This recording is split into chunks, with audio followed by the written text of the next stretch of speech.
Alors, Shalom, paix et grâce chez vous, c'est toujours le vôtre, le docteur Adela. Nous entamons la deuxième partie de notre intervention sur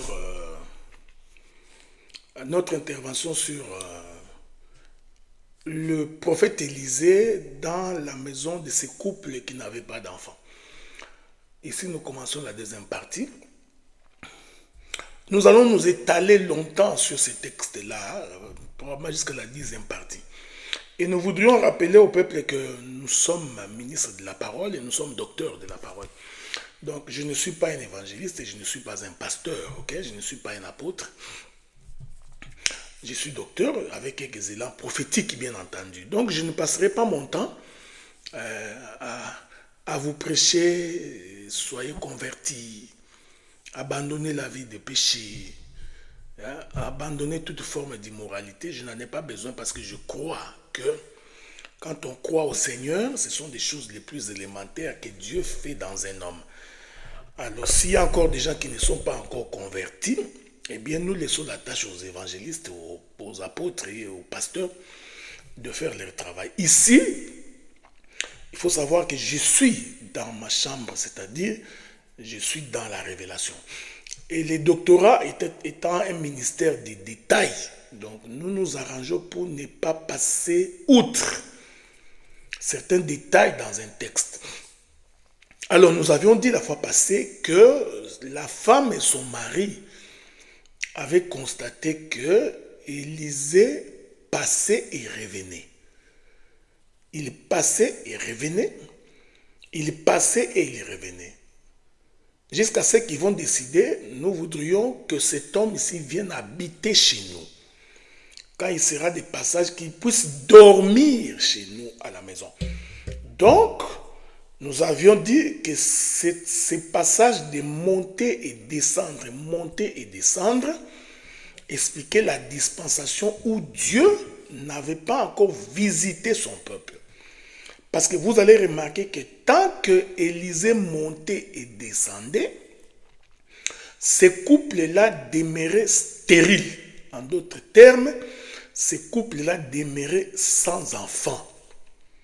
Or, lorsque nous parlons de la stérilité, nous sommes en train de parler d'une terre desséchée ou d'une terre désertique.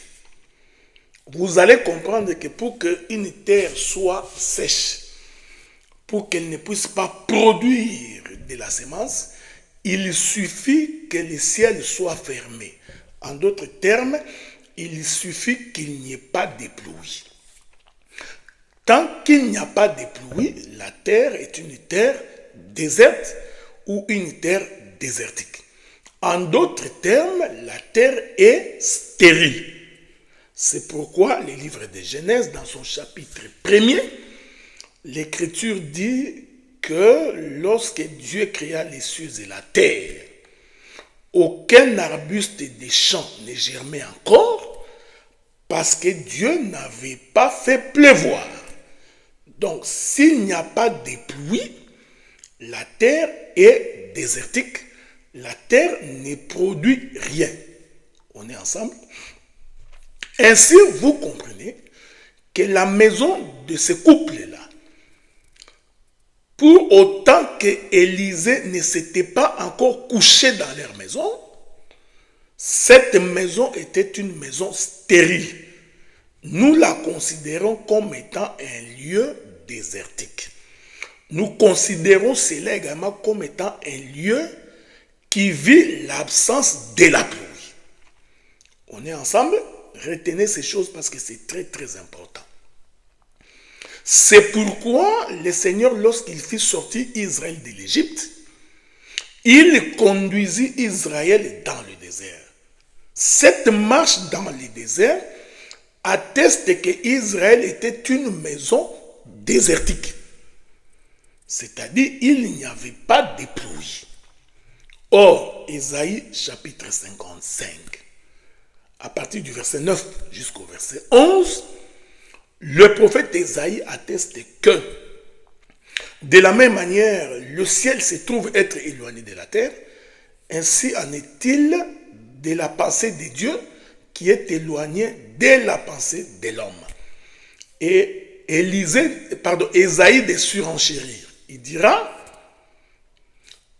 tout comme la pluie et la neige descendent des cieux, ainsi en est-il de ma parole qui sort de ma bouche.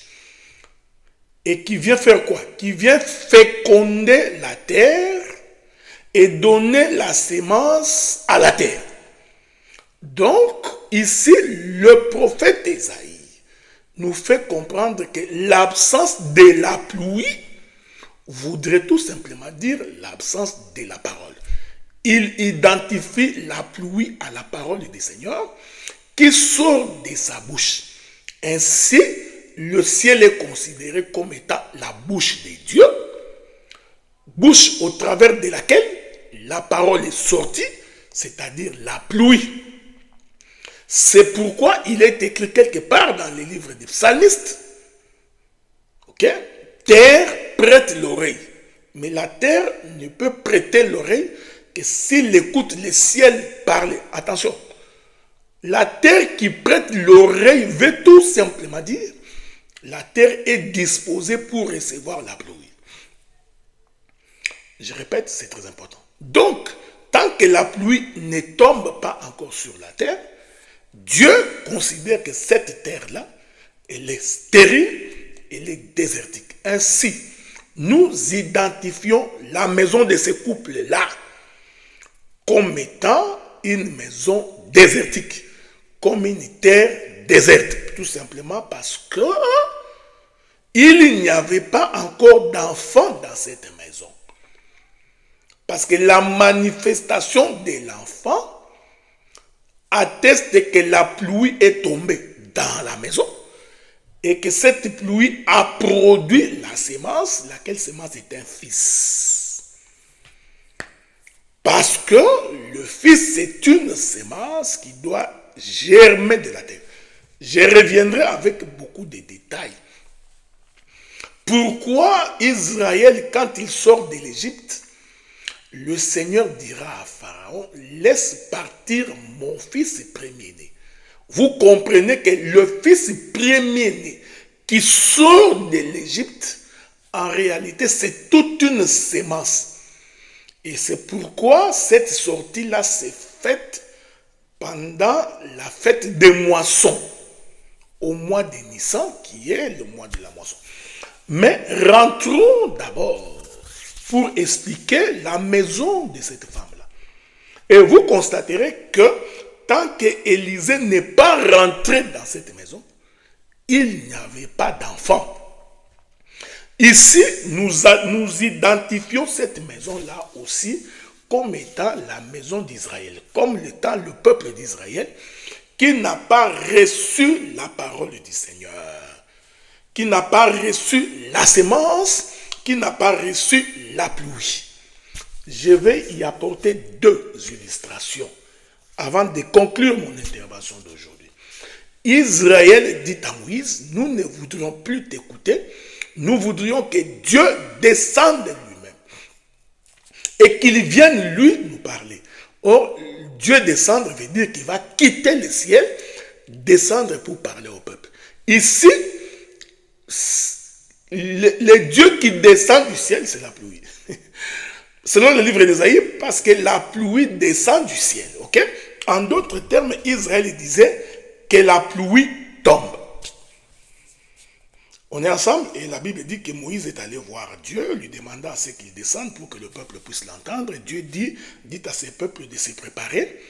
Pendant 3 jours, et le 3e jour, le matin, je descendrai. Lorsque Israël arrive au lieu du rendez-vous au 3e jour, Israël va d'abord assister au grondement des cieux, au rugissement du ciel. Il va assister aux éclairs et au tonnerre. Israël va avoir peur. Il va dire à Moïse, nous ne voulons pas l'écouter. Il va procéder comme il a toujours procédé, en nous envoyant un homme. C'est-à-dire, toi Moïse, va écouter et rapporte-nous. Or, vous remarquez que les rugissements du ciel, c'est-à-dire les éclairs et les tonnerres, ce sont les signes précurseurs qui annoncent la pluie. En d'autres termes, l'Éternel est une pluie. Dieu est une pluie. Mais avant de venir, il faut d'abord que le ciel puisse rugir, qu'il y ait des tonnerres et des éclairs. Les tonnerres et les éclairs ici, il se comprend comme étant la loi, les psaumes et les prophètes qui précèdent la venue de Jésus. Je puis le dire autrement, les tonnerres, les éclairs et les rugissements du ciel sont aussi considérés comme étant l'écriture qui dit « Tous les prophètes ont prophétisé jusqu'à Jean ». Donc, ces trois éléments nous renseignent sur la dispensation des prophètes qui annoncent la venue du Seigneur. Je rentre chez Élisée.